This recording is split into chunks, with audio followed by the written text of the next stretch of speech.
നാരായണം നമസ്കൃത്യ നരം ചൈവ നരോത്തമം ദേവീം സരസ്വതീം വ്യാസം തതോ ജയമുദീരയേ. അർത്ഥശാസ്ത്രമിദം പുണ്യം ധർമ്മശാസ്ത്രമിദം പരം മോക്ഷശാസ്ത്രമിദം പ്രോക്തം വ്യാസേനാമിത ബുദ്ധിനാ.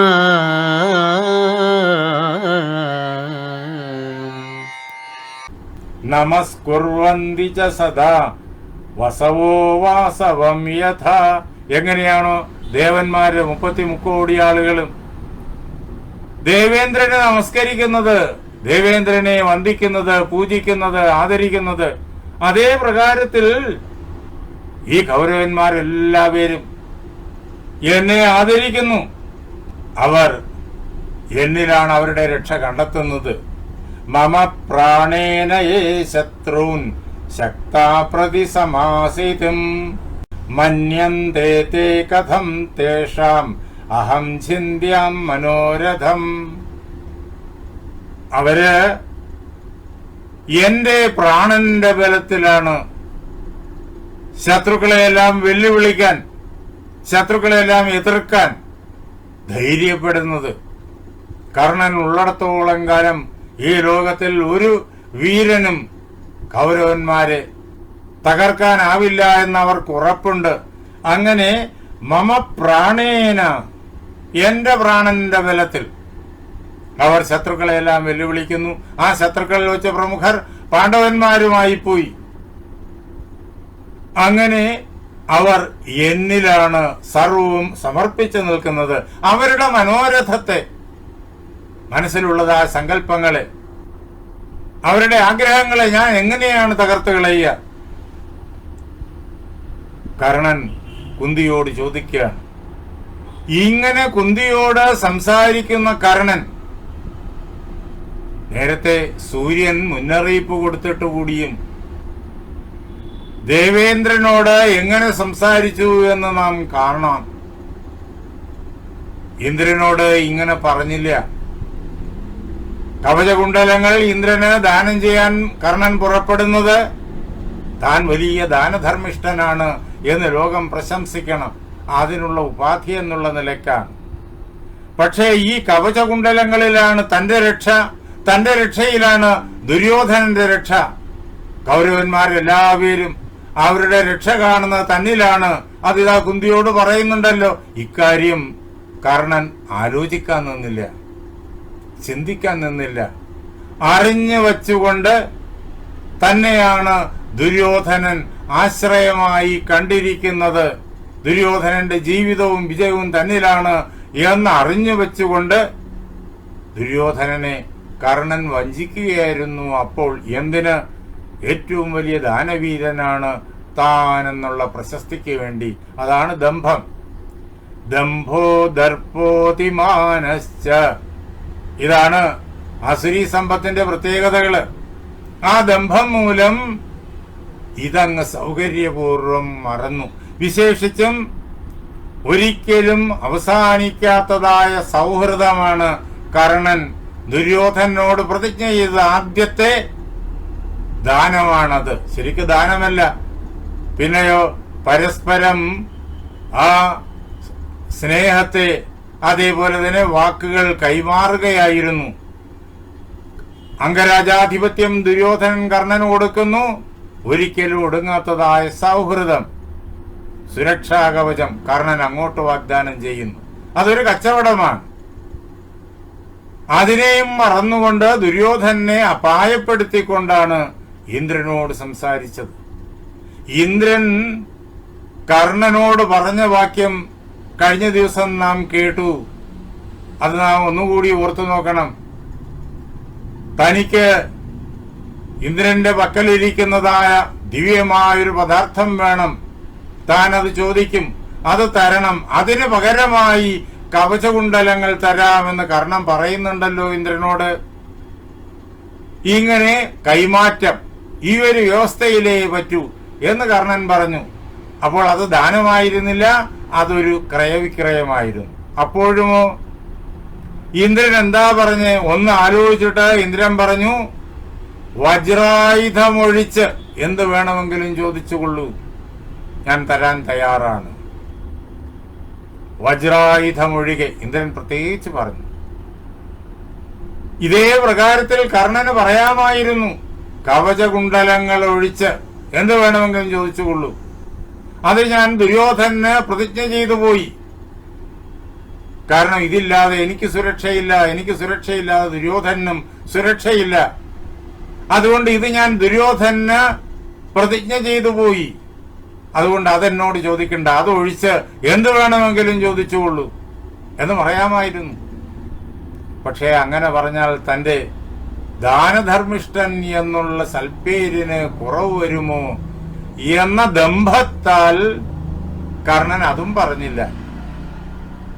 ഇന്ദ്രൻ വന്നതും കർണനോട് ദാനം ചോദിച്ചതും അവിചാരിതമായി നടന്ന സംഭവമല്ലല്ലോ. സൂര്യൻ നേരിട്ട് പറഞ്ഞ് കാര്യകാരണങ്ങളെല്ലാം വിശദീകരിച്ച് പഠിപ്പിച്ചു കൊടുത്തതാണ്. എന്നിട്ടും കർണൻ അത് ചെയ്തില്ല. കർണന് വലുത് തന്റെ ദാനധർമ്മിഷ്ഠൻ എന്നുള്ള പേരാണ്.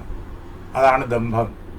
അവിടെ ദുര്യോധനൻ മരിക്കുന്നു, നിലനിൽക്കുന്നു, അതൊന്നും കർണന് പ്രസക്തമേയല്ല. താനും തന്റെ സൽപ്പേരും തന്റെ സ്ഥാനമാനങ്ങളും തന്റെ അധികാരങ്ങളും തന്റെ സുഖവും അത് മാത്രമാണ് കർണന്റെ സങ്കല്പങ്ങളിൽ നിൽക്കുന്നത്. ഇതാണ് ആസുരി സമ്പത്തിന്റെ പ്രത്യേകത. ഇങ്ങനെ കർണൻ ദുര്യോധനോടും അതേപോലെ കൗരവന്മാരോടും എത്രമാത്രം കടപ്പെട്ടിരിക്കുന്നു എന്ന് കർണന് നന്നായി അറിയാം. അതാണ് കർണന്റെ ഈ വാക്കുകളിലൂടെ പ്രകടമാകുന്നത്. ഇതറിഞ്ഞു വെച്ചുകൊണ്ടാണ് കർണന്റെ ആ കവചകുണ്ടല ദാനം. അതാണ് ആ ദാനത്തെ അഥവാ ആ ക്രയവിക്രയത്തെ ദമ്പത്തിന്റെ ഏറ്റവും വലിയ പ്രകടനമാക്കി മാറ്റുന്നത്. വീണ്ടും കർണൻ പറയുന്നു, മയാ പ്ലവേന സംഗ്രാമം തിതീർഷന്തി ദുരത്യയം.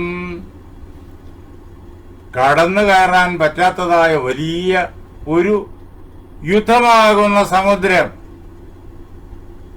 ആ സമുദ്രം എങ്ങനെ കടക്കും? ആ സമുദ്രം കടക്കണം, അപകടം വരാതെ കടക്കണം.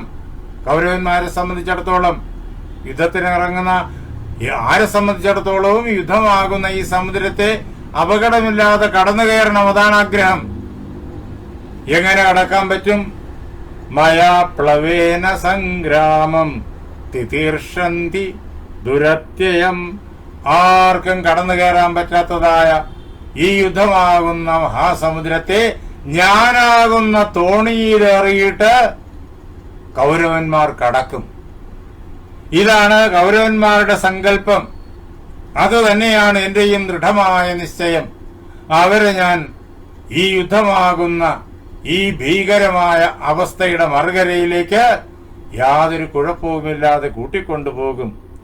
അപാരേ പാരകാമായേ, അവർ അപാരമായിരിക്കുന്ന കടക്കാൻ കഴിയാതിരിക്കുന്നതായി ഈ സമുദ്രത്തെ കടക്കാൻ ആഗ്രഹിക്കുന്നവരാണ്. അങ്ങനെയുള്ള ആ കൗരവന്മാര്, എന്നെ ആശ്രയിച്ച് യുദ്ധം ജയിക്കാമെന്ന് ആഗ്രഹിക്കുന്ന കൗരവന്മാര്, ത്യജേയം താനഹം കഥം, ഞാൻ എങ്ങനെ ഉപേക്ഷിക്കും, എങ്ങനെ കൈവടിയും? എനിക്ക് അത് സാധ്യമേയല്ല. അയം ഹി കാല സംപ്രാപ്തോ ധാർത്തരാഷ്ട്രോപജീവിനാം. ധൃതരാഷ്ട്രന്റെ മക്കളായിരിക്കുന്ന ദുര്യോധനാദികളെ ആശ്രയിച്ച് സുഖവും സമൃദ്ധിയും സ്ഥാനമാനങ്ങളും അധികാരവും ഒക്കെ നേടി കഴിയുന്ന ആളുകൾ ധാർത്തരാഷ്ട്ര ഉപജീവികൾ. അതിൽ പ്രധാനി ഞാൻ തന്നെയാണ്. അങ്ങനെയുള്ള ആളുകൾക്ക് അവരുടെ ആ സത്യസന്ധതയെ, ഉപകാര സ്മരണയെ പ്രകടമാക്കുവാനുള്ള ഏറ്റവും നല്ല സന്ദർഭം ഇതാ വന്നു ചേർന്നിരിക്കുന്നു. എപ്പോഴാ പ്രത്യുപകാരം ചെയ്യേണ്ടത്? ആവശ്യം ഉപകാരം ചെയ്തയാളിന് വരുമ്പോ.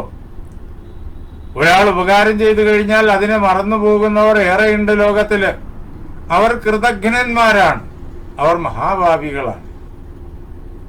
ഇനി കൃതജ്ഞനാകാതെ ഉപകാര സ്മരണയുമായി നടക്കുന്ന ആളുകൾ എപ്പോഴാണ് പ്രത്യുപകാരം ചെയ്യേണ്ടത്? അത് തനിക്ക് ഉപകാരം ചെയ്ത ആളിന് ആവശ്യം എത്തിച്ചേരുമ്പോൾ. കൗരവാദികൾക്ക് ഏറ്റവും ആവശ്യമുള്ള സന്ദർഭം ഇതാണ്. ഈ യുദ്ധം അവർക്ക് കടക്കണം. അപ്പോൾ എന്നെപ്പോലെ അവരുടെ കയ്യിൽ നിന്ന് സമ്പത്തും സ്ഥാനമാനങ്ങളും സ്വീകരിച്ച ആളുകൾക്ക് അവരുടെ കൃതജ്ഞതയെ പ്രകടിപ്പിക്കുവാനുള്ളതായ അവസരമാണ്. ഞാനത് വ്യക്തമാക്കുക തന്നെ ചെയ്യും. എങ്ങനെ? എന്റെ പ്രാണനെ പോലും പരിത്യജിച്ചിട്ട്, കാരണം പറയാണ്, എന്റെ പ്രാണന്റെ സുരക്ഷിതത്വത്തെ കുറിച്ച് പോലും ചിന്തിക്കാതെ കണ്ട് ഞാൻ കൗരവന്മാരെ രക്ഷിക്കും. ഈ യുദ്ധം എത്ര കണ്ട് ഭീഷണമായിരുന്നാലും ഞാൻ അവരെ വിട്ട് പാണ്ഡവപക്ഷത്തേക്ക് വരില്ല. ധൃതരാഷ്ട്രസ്യ പുത്രാണം അർദ്ധേയോത്സ്യാമി തേ സുതൈഹി. ഞാൻ ധൃതരാഷ്ട്രന്റെ മക്കൾക്ക് വേണ്ടിയിട്ട്, അലയോ മഹാറാണി, നിന്റെ മക്കൾക്കെതിരെ യുദ്ധം ചെയ്യും. ഈ യുദ്ധമാണ് ദുര്യോധനൻ കാത്തിരുന്നത്. പാണ്ഡവന്മാരെ മുഴുവൻ ധ്വംസിച്ചിട്ട് ഈ ഹസ്തിനാപുരത്തിന്റെ ഏകഛത്രാധിപത്യം നേടിയെടുക്കാനാണ് ദുര്യോധനൻ കൊതിച്ചത്. അതിനു വേണ്ടിയിട്ടാണ് ദുര്യോധനൻ ഇത്രയും കാലം പ്രവർത്തിച്ചത്. ഇപ്പോ പാണ്ഡവന്മാര് രാജ്യം ചോദിച്ചു വന്നിരിക്കുന്ന ഈ അവസരത്തില് യുദ്ധമല്ലാതെ മറ്റു മാർഗമില്ല.